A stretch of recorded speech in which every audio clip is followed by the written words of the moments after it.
नमस्कार दोस्तों, आज का हमारा टॉपिक है क्वेश्चन नंबर 1।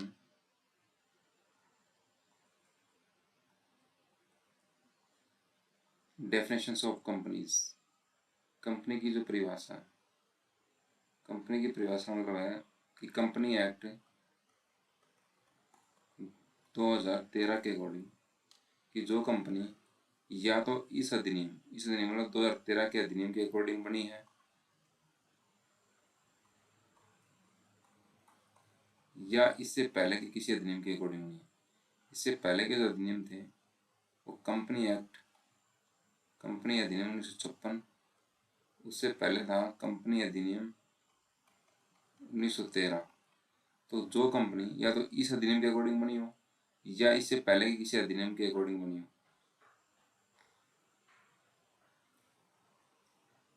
जो कंपनी चाहे इस अधिनियम के अकॉर्डिंग बनी हो, इससे पहले किसी अधिनियम के अकॉर्डिंग बनी हो, सारी की सारी कंपनियां वो इसी एक्ट के अकॉर्डिंग ही अब काम करेंगी।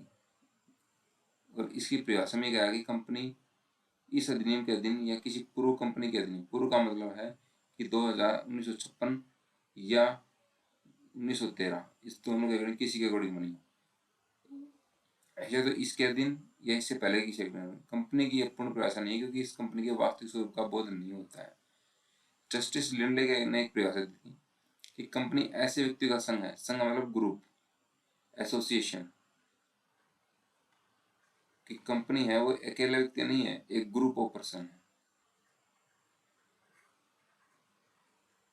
यानी व्यक्तियों का समूह है, व्यक्तियों का समूह है जो किसी सामान्य उद्देश्य के लिए एकत्रित हुए हैं, जो किसी सामान्य उद्देश्य के लिए एकत्रित हुए हैं और जो अंश या अंश के बराबर का योगदान किसी फंड में करते हैं। कंपनी के अंदर एक फंड बनाया था जिसको कहते हैं शेयर कैपिटल, उसको आजकल कहते हैं ज्वाइंट स्टॉक। ज्वाइंट स्टॉक के अंदर बहुत सारे व्यक्ति मिलकर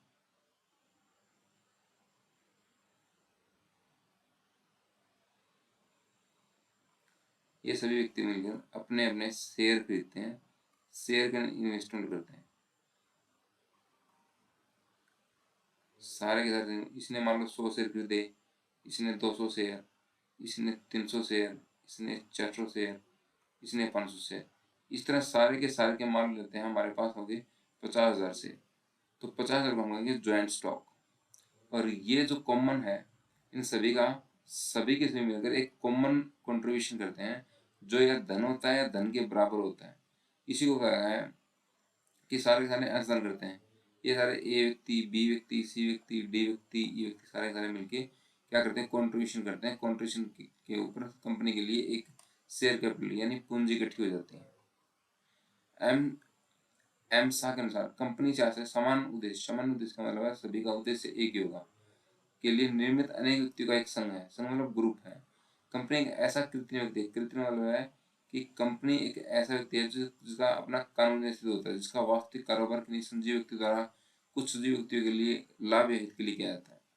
काम व्यक्ति करते हैं, लेकिन कंपनी क्या होती है, कृत्रिम व्यक्ति होती है। कंपनी एक व्यक्ति नहीं होती है, वो होती है कृत्रिम, आर्टिफिशियल पर्सन। तो इसका मतलब कंपनी की जो परिभाषा है वो ये निकल गई कि कंपनी एक्ट 2013 के अकॉर्डिंग या इससे पहले की किसी अधिनियम के अकॉर्डिंग जो कंपनी बनाई गई है उसको हम कंपनी की परिभाषा देंगे। अगला क्वेश्चन है वो कि क्या कंपनी एक विधिक व्यक्ति है, company is a legal person. इसका मतलब है कि कंपनी एक लीगल पर्सन जो है होती है क्योंकि इसकी ये एक सेपरेट लीगल एंटिटी है, सेपरेट लीगल एंटिटी।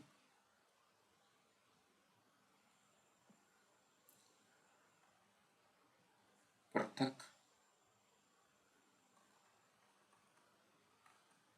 विधिक संस्था, पृथक विधि। इसका मतलब ये है कि कंपनी जो है, इसका मतलब ये है कि कंपनी अपने नाम से कि जो कंपनी है वो अपने नाम से बैंक में अकाउंट खोल सकती है, अपने अकाउंट नाम से बिजनेस कर सकती है, अपने नाम से लायबिलिटी ले सकती है, अपने नाम से लोन ले सकती है। यानी कहने की बात है कि कंपनी जो है वो एक सेपरेट एंटिटी है, पृथक एंटिटी है, जिसका इसके व्यक्ति और कंपनी दोनों अलग अलग होते हैं। इसके अधिकार और इसके अधिकार अलग होते हैं। कंपनी के हम जब कोई दिक्कत आती है तो कंपनी पर केस करते हैं, ना कि इसके व्यक्तियों पर। अगर कोई व्यक्ति है, किसी की डेथ हो जाती है, वो छोड़ के चला जाता है, तो उसका जाने का, उसकी मृत्यु का कंपनी के ऊपर कोई भी प्रभाव नहीं पड़ता। कंपनी हमेशा चलती रहती है। यहाँ पे कहा भी गया है कि कंपनी की विधिवक्ति हो जाती है और कृत्रिम व्यक्तित्व प्राप्त हो जाता है। उसका अपना शाश्वत साधन परपेचुअल सेशन। परपेचुअल सेशन का मतलब होता है कि लोग आते रहे जाते रहे, कंपनी है हमेशा चलती रहेगी। कि सदस्य की मृत्यु है, सदस्य में परिवर्तन का कंपनी पर कोई प्रभाव नहीं पड़ता है। इसकी अपनी मोहर होती है। कंपनी अपने नाम से केस कर सकती है, वाद का मतलब केस कर सकती है, और उसके विरुद्ध वाद लाया जा सकता है। किसके? कंपनी के विरुद्ध। कंपनी संपत्ति खरीद एक्वायर कर सकती है, उसका व्ययन कर सकती है। उसके अधिकारदाता अपने सदस्यों के अधिकारदाता से बिल्कुल अलग होते हैं। सदस्य अलग होते हैं, कंपनी अलग होती है। मैंने जब यहाँ पे बताया, तो एक छोटा सा क्वेश्चन था कि कंपनी है वो एक लीगल बनती है, उसका एक सेपरेट लीगलिटी होती है। नेक्स्ट जो क्वेश्चन हमारा वो ये है कि distinction between the private company and public company. सबसे फर्स्ट बात होती है कि पब्लिक कंपनी क्या होती है। हम किसे कहेंगे कि ये पब्लिक कंपनी है, और किसे कहेंगे ये प्राइवेट कंपनी है। प्राइवेट कंपनी, सबसे पहले हम प्राइवेट कंपनी की बात करते हैं। प्राइवेट कंपनी के अंदर मिनिमम जो मेंबर होंगे वो होंगे 2, और मैक्सिमम जो होंगे वो हो सकते हैं 200। और दूसरी बात ये होता है, ये है शेयर इशू नहीं करते हैं। No share issue. Share issue किसको? पब्लिक को। पब्लिक के शेयर इशू करने पर उनके ऊपर रोक लगी होती है। और इसके अंदर जो डायरेक्टर होते हैं उनकी संख्या होती है 2। तो कहने की बात ये है कि प्राइवेट कंपनी होती है जिसमें मिनिमम 200 मैक्सिमम 200 होंगे। पब्लिक को शेयर इशू नहीं करेगी, ना प्रोस्पेक्ट जारी करेगी, डायरेक्टर होंगे 2। तो कंपनी एक्ट के अंदर जो परिभाषा दी गई है कि पब्लिक कंपनी, वो उसमें ये लिखा गया है कि पब्लिक कंपनी वो है जो प्राइवेट कंपनी नहीं है। जो प्राइवेट कंपनी नहीं है वो पब्लिक कंपनी है। जो प्राइवेट कंपनी नहीं है वो क्या है? वो है पब्लिक कंपनी। अब ये दोनों में डिफरेंस क्या है? डिफरेंस हमें ये बता रहा कि पब्लिक कंपनी के लिए यहाँ पर बात करें तो मिनिमम सदस्य 7 होंगे और मैक्सिमम के ऊपर कोई लिमिट नहीं है। डायरेक्टर इसमें 3 होंगे। पब्लिक को शेयर इशू किए जाएंगे, ठीक है, पब्लिक को शेयर इशू किए जाएंगे, प्रोस्पेक्टिव जारी किए जाएंगे। तो पहला जो है डिफरेंस वो यही है, इसके अंदर 7 सदस्य होंगे, प्राइवेट के अंदर 2 होंगे। पब्लिक कंपनी के लिए अधिकतम सदस्य संख्या निर्धारित नहीं है, कोई नहीं है, इसके अंदर 200 सदस्य होंगे। अंशों को खरीदने के लिए जनता को आमंत्रित कर सकती है, प्राइवेट कंपनी ऐसा नहीं करेगी। इसमें कम से कम 3 डायरेक्टर होंगे, इसमें 2 होंगे। तो पब्लिक कंपनी अपने प्रोस्पेक्ट के बिना जारी नहीं कर सकती। और ये है प्रोस्पेक्ट के लिए जरूरत नहीं है। पब्लिक कंपनी के लिए अपने नाम के आगे लिमिटेड से जोड़ना आवश्यक है, जो कि प्राइवेट कंपनी के लिए प्राइवेट लिमिटेड से जोड़ना आवश्यक है।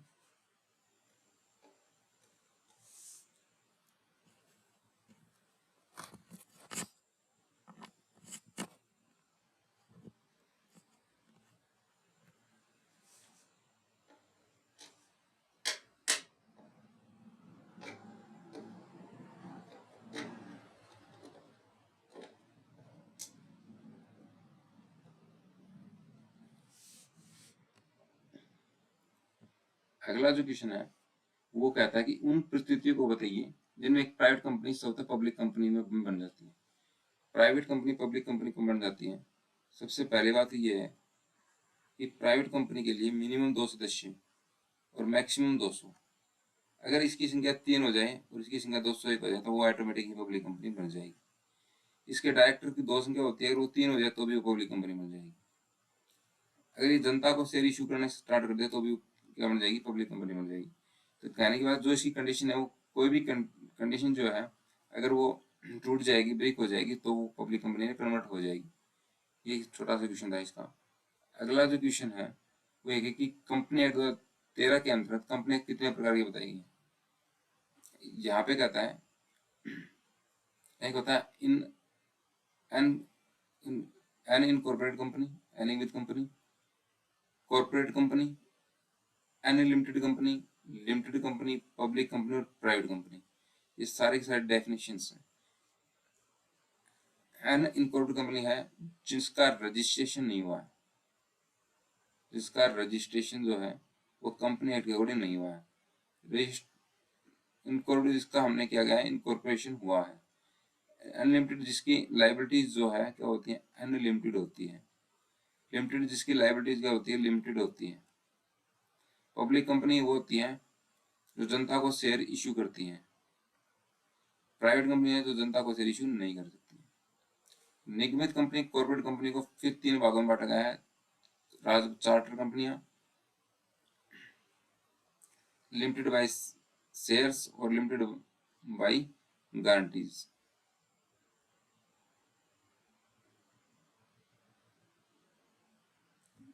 इसका एक चार्ट है।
अगला है, इस चार्ट के द्वारा समझा गया कि कंपनी जो है कि कितने प्रकार है।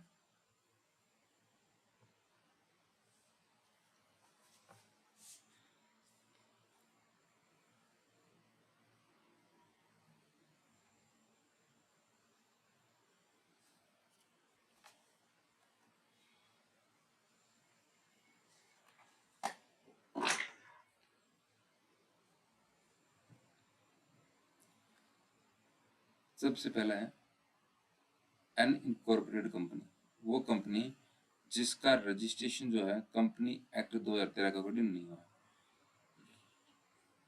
इनकॉर्पोरेटेड कंपनी जिसका रजिस्ट्रेशन कंपनी एक्ट के द्वारा हुआ है, जिसके अंदर हम कहते हैं राजपत्रों द्वारा नियमित।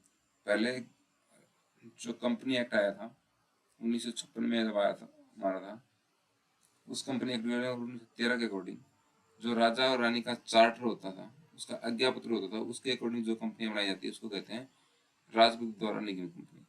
ये कहता है वो कंपनी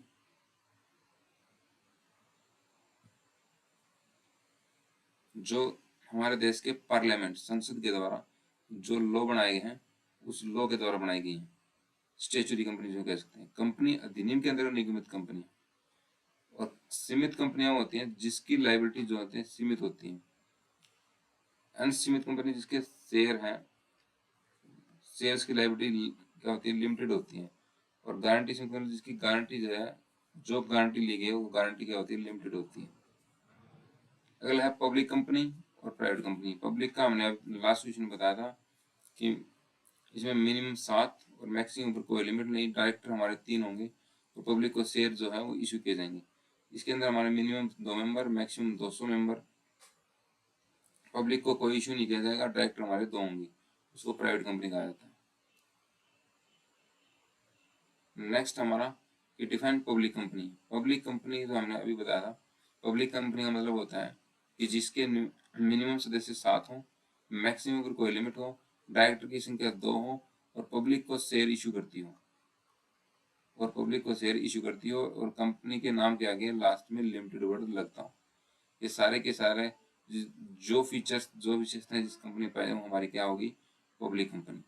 अगला definition private company. Private company हमने बताया था कि मिनिमम सदस्य 2 हों, मैक्सिमम 200 हों, डायरेक्टर की संख्या 2 हो और पब्लिक को कोई भी शेयर इशू ना करती हो। पब्लिक को कोई भी शेयर इशू ना करती हो, ये कॉमन बातें हैं।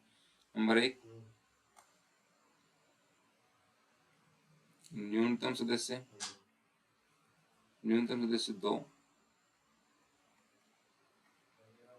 अधिकतम सदस्य 200, डायरेक्टर यानी निर्देशक की संख्या 2 हो और जनता को शेयर जारी करने पर रोक लगाती है। जनता को शेयर जारी नहीं करती हो।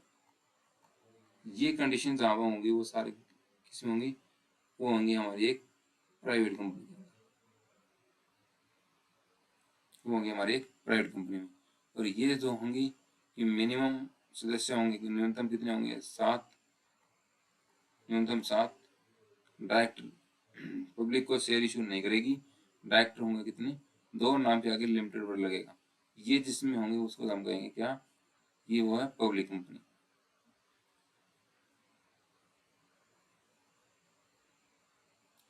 अगला है एक व्यक्ति कंपनी। एक व्यक्ति कंपनी होती है जिसमें सदस्य के रूप में केवल एक व्यक्ति हो, जिसमें सदस्य के रूप में केवल एक व्यक्ति होगा। एक व्यक्ति की संवैधानिक मान्यता प्रदान की गई है, केवल एक मात्र सदस्य होगा और वही कंपनी को संचालित करेगा। इससे पहले प्राइवेट कंपनी के अंदर मिनिमम 7, मिनिमम 2, पब्लिक के अंदर मिनिमम 7, इसके अंदर मैक्सिमम 200, इसके अंदर मैक्सिमम की कोई लिमिट नहीं है। इसी तरह ओपीसी के अंदर 1% कंपनी के अंदर एक व्यक्ति और एक डायरेक्टर, और मैक्सिमम डायरेक्टर जो हो सकते हैं वो 15 हो सकते हैं।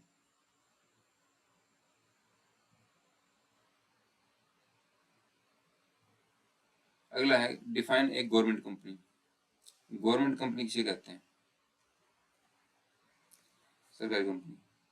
वह कंपनी जिसके 51%, उस कंपनी के 51%, 51% जो शेयर कैपिटल है, पेड अप कैपिटल,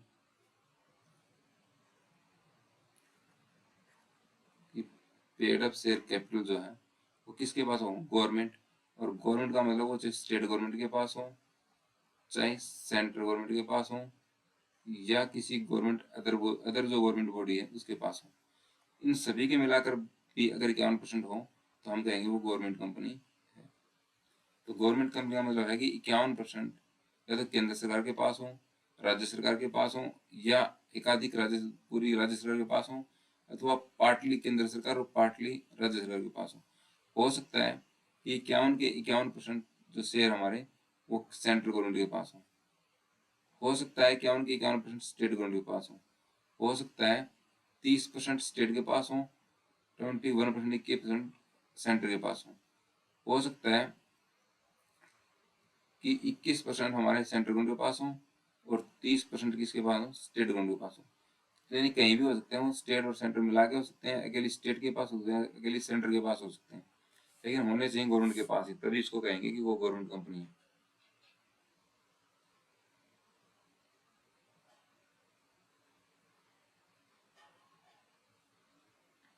अगला है हमारा सब्सिडरी कंपनी का।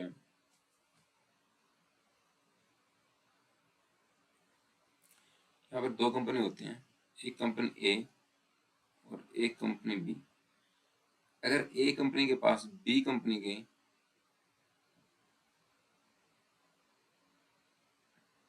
आधे से अधिक का कंट्रोल, आधे से अधिक का control, power of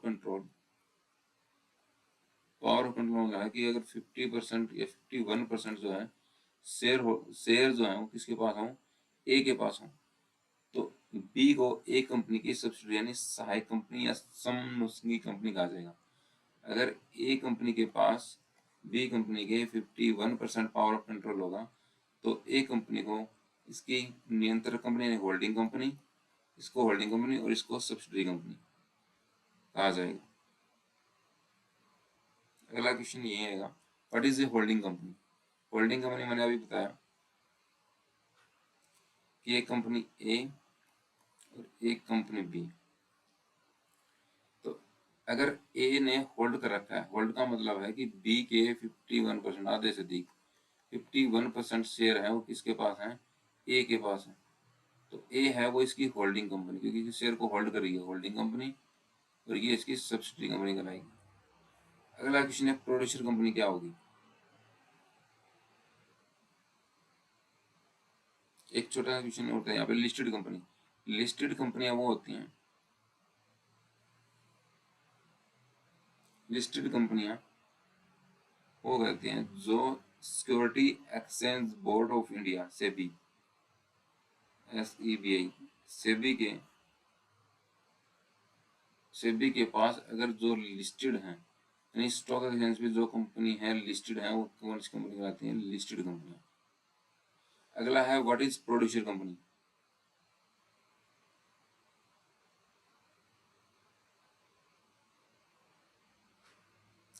producer company वो होती हैं जो एक इनकॉर्पोरेटेड कॉरपोरेशन है और जिसके उद्देश्य क्रियाकलाप सेक्शन 378 बी में स्पेसिफाइड है, और जो इस अधिनियम कंपनी 1956 के अंदर रजिस्टर्ड भी है, उसको प्रोड्यूसर कंपनी कहा जाएगा। अगला है कि कंपनी के निगमन की प्रक्रिया को समझाइए। कि कंपनी है उसका इनकॉर्पोरेशन यानी कंपनी का रजिस्ट्रेशन जो है वो कैसे किया जाता है? कंपनी का रजिस्ट्रेशन है उसकी प्रक्रिया क्या है?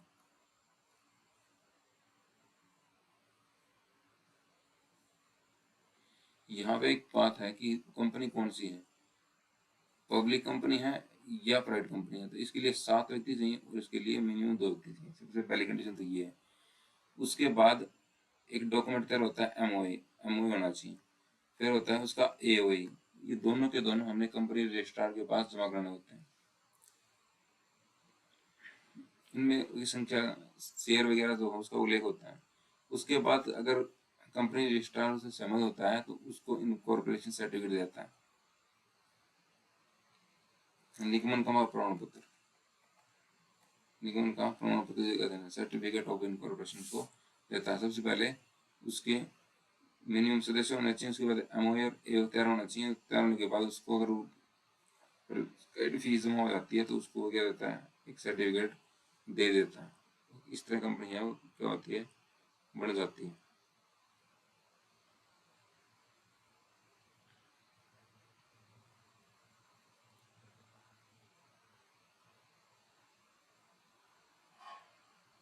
अगला हमारा मेमोरेंडम ऑफ एसोसिएशन क्या होता है? मेमोरेंडम एसोसिएशन जो है कंपनी का एक सुप्रीम डॉक्यूमेंट होता है, कंपनी का मुख्य डॉक्यूमेंट होता है, सुप्रीम डॉक्यूमेंट होता है, जिसके आधार पर कंपनी है उसका इनकॉर्पोरेशन किया जाता है।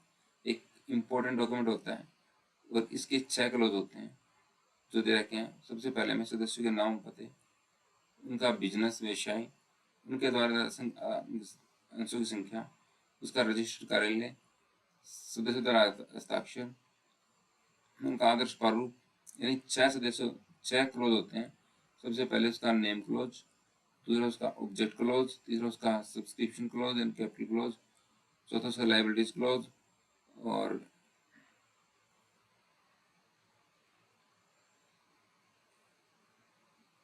लाइबिलिटीज क्लोज, उसके द्वारा उसका एड्रेस क्लोज। इस तरह करके उसके 6 हमारे क्लोज होते हैं। उन 6 क्लोजों को मिलाकर हमारा बनता है मेमोरेंडम एसोसिएशन। किसी भी कंपनी का रजिस्ट्रेशन कराने के लिए इन 6 का होना बहुत जरूरी है। अगला आता है article of association. Article of association है कंपनी के आंतरिक नियमों का एक दस्तावेज होता है जिसके अंदर कंपनी के आंतरिक जो रूल एंड रेगुलेशन लिखे होते हैं, जिनके आधार पर कंपनी दूसरे लोगों के साथ कार्य करती है, अनुबंध करती है, दूसरों के साथ अनुबंध करती है, दूसरों को अनुबंध का लाभ देती है, अपना खुद लाभ लेती है। यानी कंपनी के आंतरिक जितने भी नियम होते हैं, कंपनी के आंतरिक जो नियम होते हैं, कंपनी के आंतरिक नियमों का एक दस्तावेज होता है जिसको हम कहते हैं एओए, आर्टिकल ऑफ एसोसिएशन, यानी संगम अंतर नियम। अगला है what is the doctrine of the lifting of corporate wealth? निगम के आवरण को हटाना का सिद्धांत क्या है? निगम का आवरण को हटाने का मतलब ये है कि कंपनी का जो रजिस्ट्रेशन है या कंपनी जो बनाई जाती है उसका एक विधिक और सेपरेट लीगल एंटिटी होता है। कंपनी का जो निर्माण किया जाता है वो एक लॉफुल ऑब्जेक्ट के लिए किया जाता है, एक कानूनी उद्देश्य के लिए किया जाता है, और ये एक सेपरेट लीगल एंटिटी होती है।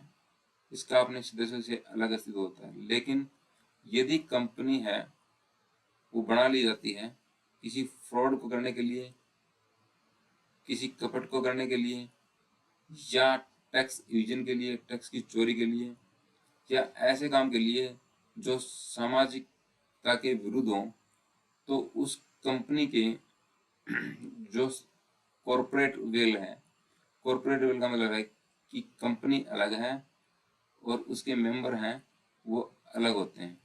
तो इन दोनों का जो कॉरपोरेट वेल है कि ये अलग है और ये अलग है, तो इसको हटा लिया जाएगा और उसकी एक्चुअल पोजीशन के पीछे जाके हम देखेंगे कि कंपनी का निर्माण है वो किस के लिए हुआ है, क्या किसी फ्रॉड के लिए किया गया है, या किसी रेवेन्यू को लॉस करने के लिए, या टैक्स की चोरी के लिए किया गया है।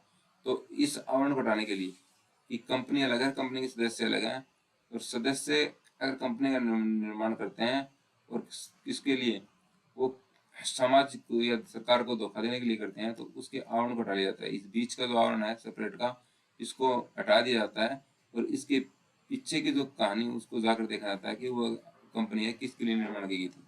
इसी को कहा जाता है कॉर्पोरेट वेल। ये जो बीच की जो कड़ी थी इन दोनों बीच में, दोनों सेपरेट किया जाता है, इसको कहते हैं वेल, और इसको हटाने को कहते हैं corporate veil, doctrine of corporate veil. अगला है अपना explain the doctrine of ultra vires. जब कंपनी अपने अधिकार क्षेत्र में रहकर कार्य करती है तो वे ही कार्य करने होते हैं जो संगम ज्ञापन के उद्देश्य खंड यानी मेमोरेंडम ऑफ एसोसिएशन के ऑब्जेक्ट क्लोज में बताए गए हैं।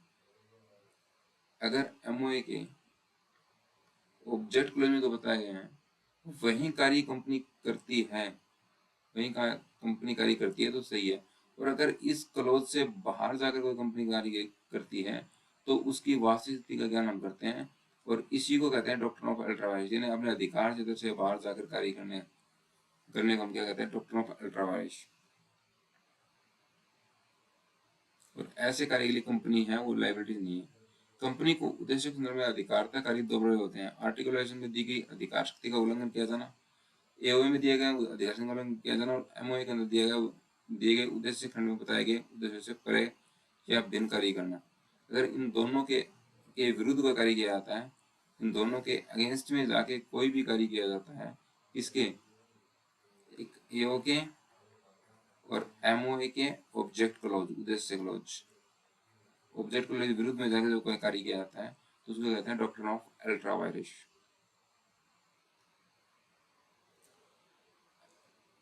अगला है डिफाइन प्रोस्पेक्ट। डिफाइन प्रोस्पेक्ट का मतलब होता है कोई कंपनी जब शेयर इशू करती है, कोई कंपनी जो है जब पब्लिक को अपने शेयर इशू करना चाहती है, इशू का मतलब जारी करना चाहती है, मैं समझाऊं हिंदी में।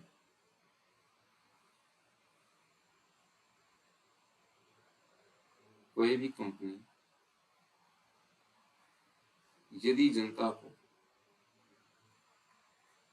अपने अंश जारी करना चाहती है तो अंश जारी करने के लिए जनता को एक विवरण देना पड़ता है कंपनी को, और इस विवरण में लिखा होता है, क्या क्या लिखा होता है कि कंपनी के नाम क्या है, कंपनी कार्य कहाँ करती है, कंपनी का शेयर है उसकी वैल्यू क्या है, कंपनी की बैलेंस शीट यानी लायबिलिटीज क्या है, एसेट्स कितनी है, लायबिलिटीज क्या है, कंपनी की फाइनेंशियल पोजीशन क्या है, ये सारी की सारी जानकारी जिस डॉक्यूमेंट में दी जाती हैं उस डॉक्यूमेंट का जो नाम है, उस डॉक्यूमेंट का नाम है प्रोस्पेक्ट्स या विवरणिका।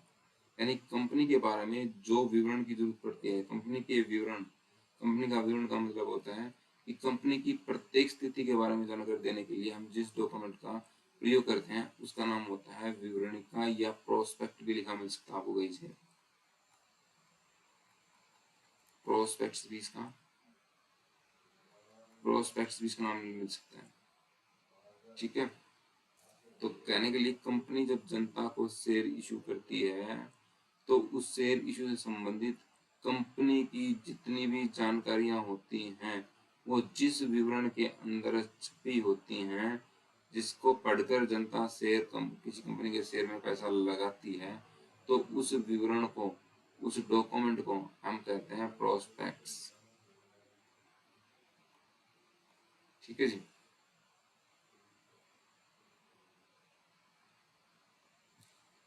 अगला है प्रोस्पेक्ट की जगह इन स्टेटमेंट इन लियो प्रोस्पेक्ट, विवरण के स्थान पर कथन। विवरण के स्थान पर कथन क्या होता है? कई बार जनता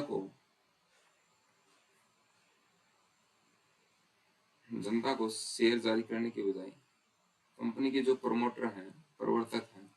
प्रवर्तक वे लोग होते हैं जिन्होंने कंपनी को बनाया, उनको विश्वास होता है कि जनता को शेयर जारी न करके अपने खुद के लाइसेंस से, अपने खुद के रिलेशन से हम कंपनी के लिए पैसा इकट्ठा कर लेंगे। और जब खुद के लाइसेंस से पैसा इकट्ठा करते हैं तो हो सकता है वे अपने रिलेटिव से पैसा इकट्ठा करते हों, हो सकता है अपने नॉन पर्सन से करते हों, हो सकता है अपने फ्रेंड वगैरह से करते हों। तो कहने की बात है, जब वो अपने खुद के दम पे पैसा इकट्ठा करने का विश्वास रखते हैं और प्रोस्पेक्ट जारी करने की जगह वो खुद ही पैसा इकट्ठा करने का विश्वास रखते हैं, तो उस टाइम पे प्रोस्पेक्ट जारी करने की जरूरत नहीं पड़ती। प्रोस्पेक्ट की जगह पे एक दूसरा स्टेटमेंट बना लिया जाता है जिसको कहते हैं prospect in lieu, statement in lieu prospect. एक स्टेटमेंट बनाया था, स्टेटमेंट इन ल्यू प्रोस्पेक्ट, जैसे ऊपर लिखा है statement in lieu prospect. Statement in lieu prospect का मतलब होता है प्रोस्पेक्ट की जगह पे एक स्टेटमेंट बना लिया जाता है, क्योंकि प्रोस्पेक्ट बनाने की जरूरत नहीं है तो उसकी एक स्टेटमेंट बनाया था जिसको कहते हैं statement in Leo prospect. Prospect की जगह पे एक विवरण बना लिया जाता है जिसको कहते हैं हम prospect in Leo statement in Leo prospect. यहाँ पे हम कहते हैं स्थानापन्न का प्रोस्पेक्ट की तरह अधिनियमित रीति के अनुरूप होना आवश्यक है। अगला जो क्वेश्चन अपना वो ये है, अंश की परिभाषा दे, डिफाइन द शेयर्स। शेयर्स क्या होता है? मैंने अभी स्टार्ट में बताया था, एक कंपनी की जो पूंजी है वो छोटे छोटे हिस्सों में, कंपनी की पूंजी है वो छोटे छोटे हिस्सों में क्या होती है? बटी होती है। कंपनी की पूंजी है छोटे छोटे हिस्सों में क्या होती है? बटी होती है। एक कंपनी की टोटल कैपिटल है, ये देखो, ये वो व्यक्ति हैं जिन्होंने बीच में पैसा लगा रखा है, ये बाहर खड़े लोग हैं जिन्होंने कंपनी के शेयर दे रखे, सारे के सारे कंपनी के शेयर खरीद रखे। ये मान लो ए है, ये बी है, ये सी है, ये डी है, ई है, एफ है, जी है, एच है, आई, जे, के, ये जितने लोग हैं सारे के सारे थोड़ा थोड़ा पैसा इस कंपनी में लगा रखा है। तो यहाँ पे जो कंपनी की टोटल कैपिटल है वो कहते हैं हम क्या, ज्वाइंट कैपिटल, या इसको कहता है शेयर कैपिटल, हम कह सकते हैं शेयर कैपिटल। अंश पूंजी, अंश पूंजी क्यों आया था? क्योंकि प्रत्येक व्यक्ति ने जितना पार्ट खरीद रखा है वो उतने तक का मालिक है, जितना अंश इसके अंदर रहेंगे टोटल कैपिटल, और टोटल कैपिटल के अंदर उसका कितना पार्ट है, कितना शेयर है, इसका शेयर जितना है उसके लिए उसको कहेंगे अंश पूंजी। तो कंपनी की पूंजी जो छोटे छोटे हिस्सों में विघटित होती है, इसके प्रत्येक हिस्से को क्या आता है? अंश कहा जाता है, शेयर कहा जाता है। कंपनी की जो टोटल कैपिटल है वो छोटे छोटे हिस्सों में बटी होती है, इसके प्रत्येक हिस्से को क्या कहा जाता है? अंश कहा जाता है। कंपनी के अंश पूंजी में कोई अंश अभिप्रेत है, इसके अंदर स्टॉक भी है। कंपनी अंश पूंजी निश्चित अंश का व्यक्त करती है, यानी कंपनी की पूंजी है छोटे छोटे हिस्सों में बटी होती है, इसके प्रत्येक हिस्से को क्या कहा जाता है, अंश कहा जाता है। अगला है कि अंश कितने प्रकार के होते हैं। What are the various kinds of the share.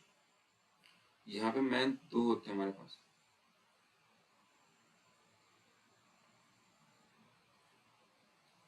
Company के शेयर जो होते हैं मेनली दो तरह होते हैं, एक समटाइम्स जिसको हम इंग्लिश में कहते हैं इक्विटी, और एक पूर्वाधिकार। पूर्वाधिकार जो कहते हैं प्रेफरेंस शेयर, या इसको दूसरे अधिमान शेयर भी कहते हैं, अधिमान सेंसेस का और नाम भी।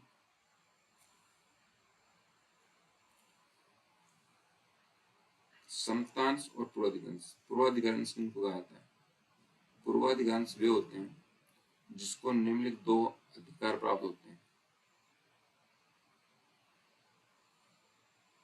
जिसको पूर्वाधिकार जो जिसको पहले से दो अधिकार, नंबर 1 और नंबर 2। पहला अधिकार है कि इसको एक निश्चित प्रतिशत से डिविडेंड मिलेगा, लाभांश मिलेगा, एक निश्चित प्रतिशत से लाभांश मिलेगा। निश्चित प्रतिशत तो पहले से ही डिफाइन होता है। दूसरा, इनको समता अंशों से पहले पैसा वापस मिलेगा। अगर कंपनी बंद हो जाती है तो समता अंशों से पहले इनका जो पैसा लगा वो पहले इनका जो धन लगाया या पैसा लगाया वो वापस मिलेगा। दो पूर्वाधिकारी को होते हैं, इसलिए इनको कहा था पूर्वाधिकारी या अधिमान शेयर।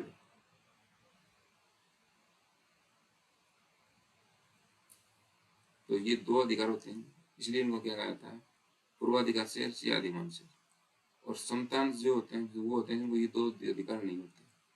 इनको ना तो एक निश्चित डिविडेंड मिलता है और ना ही इनको पहले पैसा मिलता है, सबसे लास्ट में पैसा इनको मिलता है।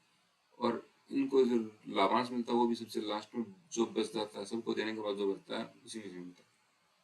यानी ये कंपनी के वास्तविक स्वामी होते हैं। समतान होल्डर जो होते हैं वो कंपनी के वास्तविक स्वामी होते हैं। ये कंपनी के वास्तविक स्वामी होते हैं। क्वेश्चन अगर एक नंबर कंपनी के एक्चुअल मालिक कौन होते हैं, तो कौन होते हैं, इक्विटी शेयर होल्डर। अब इसके अंदर अगला क्वेश्चन ये है कि अधिमान अंश जो है वो कितने प्रकार के होते हैं। ये कहता है कम्युलेटिव और non cumulative, participate, non participate, redeemable, non redeemable, convertible, non convertible.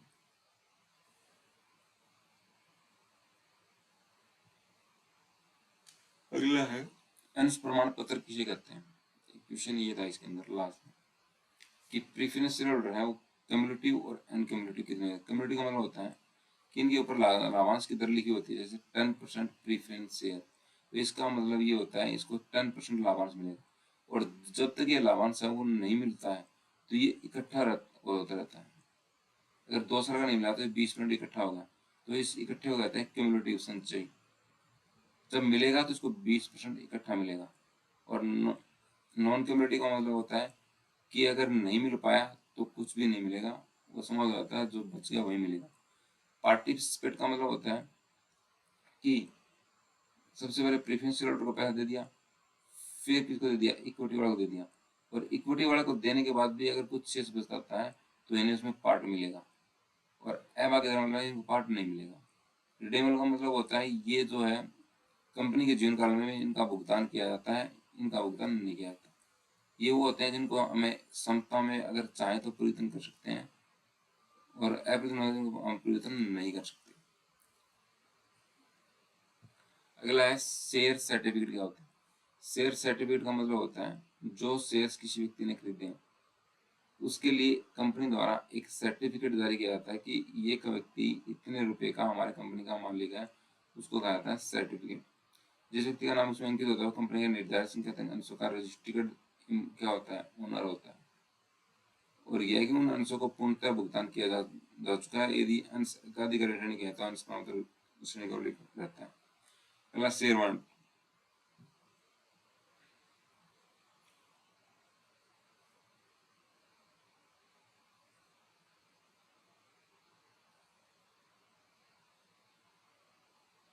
ये तो ये बात है, पब्लिक कंपनी द्वारा जारी किया जाता है, न कि प्राइवेट शेयर वारंट। और इसके अंश अधिबद्ध से अभिप्राय ऐसे प्रलेख से जिसमें ये लिखा होता है कि उस प्रलेख के धारक को उस प्रलेख में उल्लिखित अनुसार स्टॉक का हक प्राप्त होगा, यानी जो उसमें अलग है उसका उसके ऊपर राइट होता है। ऐसा प्रलेख अंश द्वारा सीमित कंपनी की ओर से अपनी मोहर द्वारा जारी किया जाता है।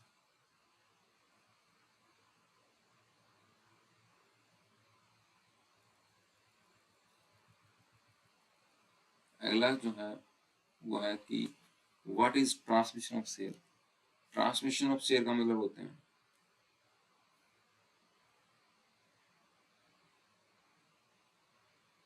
कि जब किसी शेयर होल्डर है, एक शेयर होल्डर ए, अगर उसकी डेथ हो जाती है या उसका दिवालिया निकल जाता है तो उस अंशों को किसी दूसरे व्यक्ति को ट्रांजेक्शन किया जा सकता है, नहीं किया जाता।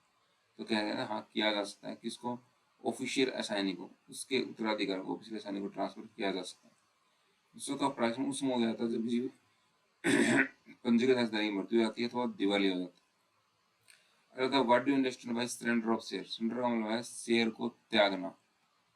कोई व्यक्ति अगर शेयर को छोड़ देता है या कहने के बाद शेयर को वापस ले लेता है, वह कंपनी के अंशों को इस उद्देश्य से वापस किया जाना कि उन्हें रद्द कर दिया जाए, उस उद्देश्य से वापस कर देगा उनको हम कैंसिल कर दें, तो इसको कहते हैं सरेंडर ऑफ द शेयर्स। अगला कहता है फॉर फ्यूचर और सरेंडर में डिफरेंस क्या है। फॉर फ्यूचर का मतलब होता है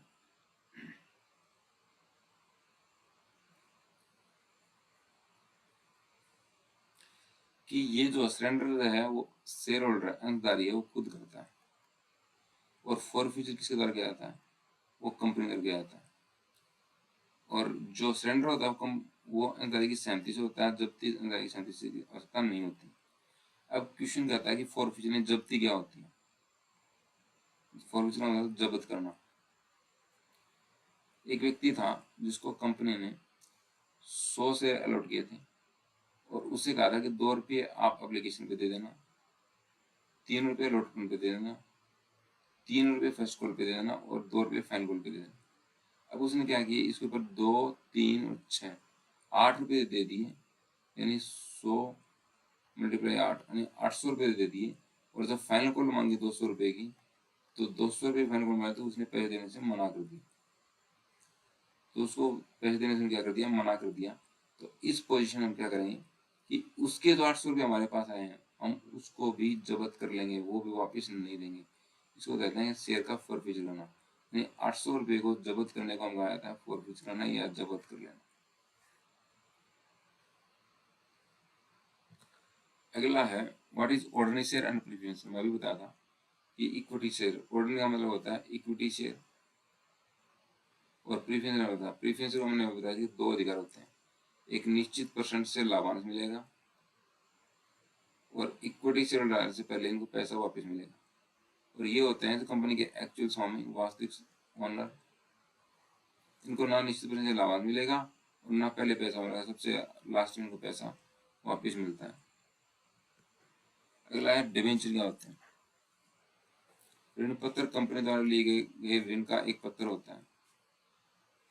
जिस तरह शेयर अंश जो है वो कंपनी ने जनता को जारी किए, उससे हमारे पास अंश पूंजी। जब कंपनी अंश को की बजाय ऋण से पैसा वापस लेना, ऋण से पैसा लेने जाती है और वो जनता को जारी करती है, तो इससे जो पैसा आएगा उसको कहेंगे ऋण पत्र, यानी ऋण पत्र के द्वारा पैसा लिया गया।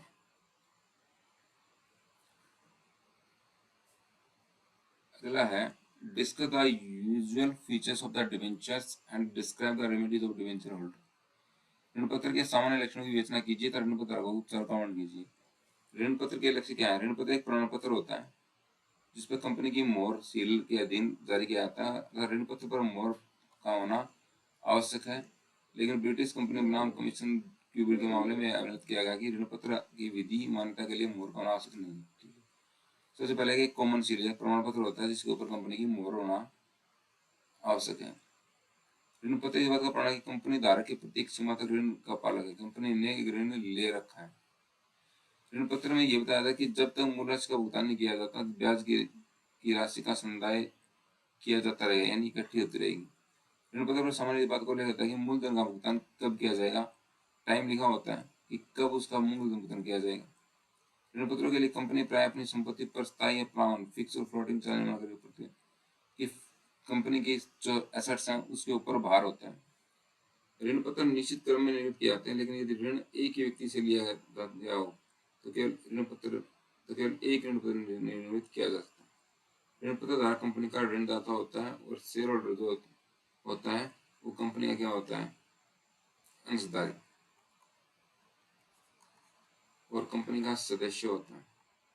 ये सदस्य नहीं होता है, ये कंपनी की होती है लायबिलिटी यानी दायित्व।